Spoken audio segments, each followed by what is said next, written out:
Keutamaan dalam membaca ayat kursi adalah mencakup perlindungan dari gangguan setan bagi yang membacanya sebelum tidur.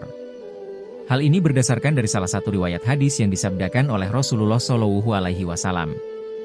Hadis ini berbunyi, "Bila engkau akan beranjak ke tempat tidurmu maka bacalah ayat kursi karena sesungguhnya ia dapat menjadikanmu senantiasa mendapatkan penjagaan dari Allah Subhanahu wa Ta'ala dan setan tidak akan mendekatimu hingga pagi hari." Hadis riwayat Bukhari. Namun, ada kisah menarik yang menyebutkan bahwa setan ternyata pernah mengajarkan bacaan ayat kursi pada salah satu sahabat Nabi, yakni Abu Hurairah radhiyallahu anhu. Kisah ini terangkum dalam hadis riwayat Imam Bukhari nomor 2311 yang diceritakan langsung oleh Abu Hurairah radhiyallahu anhu dan diterjemahkan Abu Abbas Zain Mustafa Al-Basurwani. Kisah bermula saat Abu Hurairah Hera ditugaskan oleh Rasulullah Shallallahu Alaihi Wasallam untuk menjaga gudang zakat di bulan Ramadan. Tiba-tiba muncullah seseorang, lalu mencuri segenggam makanan. Namun kepintaran Hurairah memang patut dipuji, kemudian pencuri itu kemudian berhasil ditangkapnya. "Akan aku adukan kamu kepada Rasulullah Shallallahu Alaihi Wasallam," gerta Abu Hurairah. Bukan main takutnya pencuri itu mendengar ancaman Abu Hurairah, hingga kemudian ia pun merengek-rengek. "Aku ini benar-benar dalam keadaan butuh. Aku memiliki keluarga dan aku pun sangat membutuhkan ini." Maka pencuri itu pun dilepaskan. Keesokan harinya, Abu Hurairah melaporkan kepada Rasulullah Shallallahu Alaihi Wasallam. Maka bertanyalah beliau, "Apa yang dilakukan kepada tawananmu semalam, ya Abu Hurairah?" Ia mengeluh, "Ya Rasulullah, bahwa dia mengadukan bahwa dia dalam keadaan butuh dan juga punya keluarga. Oleh karena itu, aku begitu kasihan padanya sehingga aku melepaskannya," jawab Abu Hurairah. Rasulullah Shallallahu Alaihi Wasallam bersabda, "Dia telah berdusta padamu dan dia akan kembali lagi." Aku pun tahu bahwasanya ia akan kembali sebagaimana yang Rasulullah Shallallahu Alaihi Wasallam katakan, maka penjagaannya diperketat dan kewaspadaan pun ditingkatkan. Dan benar juga, pencuri itu kembali lagi. Lalu ia mengambil makanan seperti kemarin. Dan kali ini ia pun tertangkap. "Akan aku adukan kamu kepada Rasulullah Shallallahu Alaihi Wasallam," ancam Abu Hurairah, "sama seperti kemarin." Dan pencuri itu pun sekali lagi meminta ampun, "Biarkanlah aku ini benar-benar dalam keadaan butuh. Aku memiliki keluarga dan aku tidak akan kembali setelah itu." Kasihan juga Abu Hurairah mendengar keluhan orang itu. Dan kali ini pun ia kembali dilepaskan. Pada paginya, kejadian itu dilaporkan kepada Rasulullah Shallallahu Alaihi Wasallam, dan beliau pun bertanya seperti kemarin. Dan setelah mendapat jawaban yang sama, sekali lagi Rasulullah menegaskan, pencuri itu bohong, dan nanti malam ia akan kembali lagi. Malam itu Abu Hurairah berjaga-jaga dengan kewaspadaan dan kepintaran penuh. Mata, telinga dan perasaannya dipasang baik-baik. Diperhatikannya dengan teliti setiap gerak-gerik di sekelilingnya. Sudah 2 kali ia dibohongi oleh pencuri.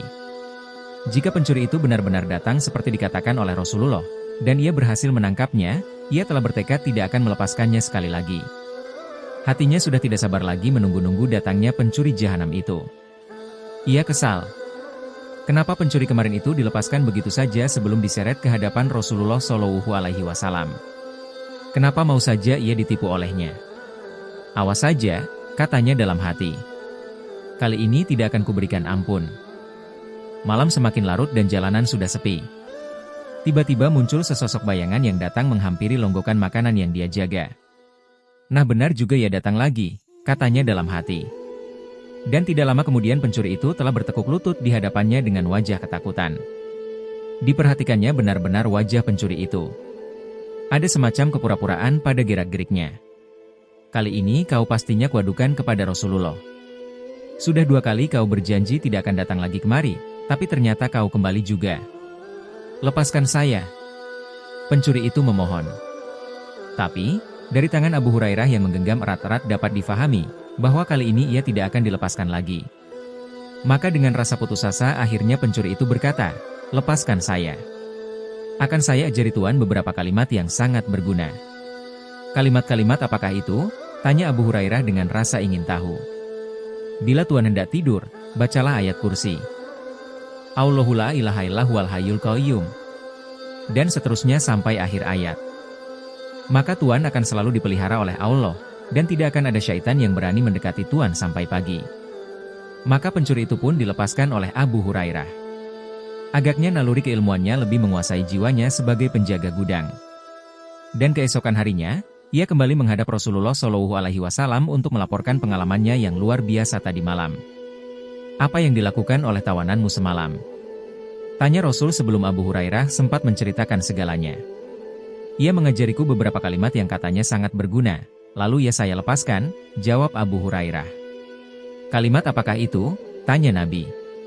Katanya, kalau kamu tidur, bacalah ayat kursi, Allahu la ilaha illallah wal hayyul qayyum. Dan seterusnya sampai akhir ayat. Dan ia katakan pula, jika engkau membaca itu, maka engkau akan selalu dijaga oleh Allah, dan tidak akan didekati syaitan hingga pagi hari. Menanggapi cerita Abu Hurairah, Rasulullah Shallallahu Alaihi Wasallam berkata, pencuri itu telah berkata benar, sekalipun sebenarnya ia tetap pendusta.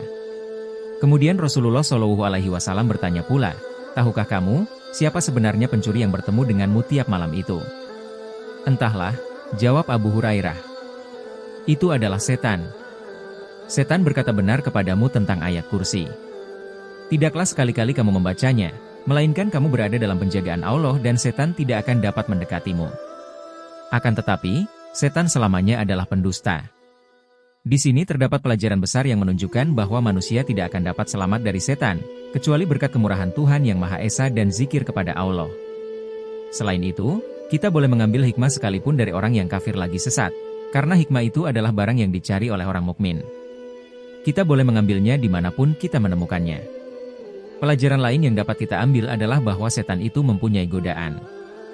Dan di antara hikmah Allah ialah, Dia menciptakan manusia untuk membedakan antara yang buruk dan yang baik. Allah menciptakan surga bagi kekasih-kekasihnya, dan neraka bagi musuh-musuhnya. Rasulullah telah bersabda, setan datang kepada manusia, lalu berkata kepadanya, jangan kamu masuk Islam, karena kalau kamu masuk Islam, kamu akan menanggung berbagai beban. Akan tetapi, manusia mendurhakainya dan masuk Islam. Setan pun datang lagi, lalu berkata, janganlah kamu hijrah, karena sesungguhnya jika kamu hijrah, kamu akan meninggalkan anak dan istrimu, maka manusia mendurhakainya dan hijrah. Selanjutnya, setan datang lagi dan berkata, janganlah kamu berjihad, karena sesungguhnya jika kamu berjihad, kamu akan terbunuh dan darahmu dialirkan. Maka manusia mendurhakainya dan berjihad. Hadis riwayat Ahmad dan Nasai.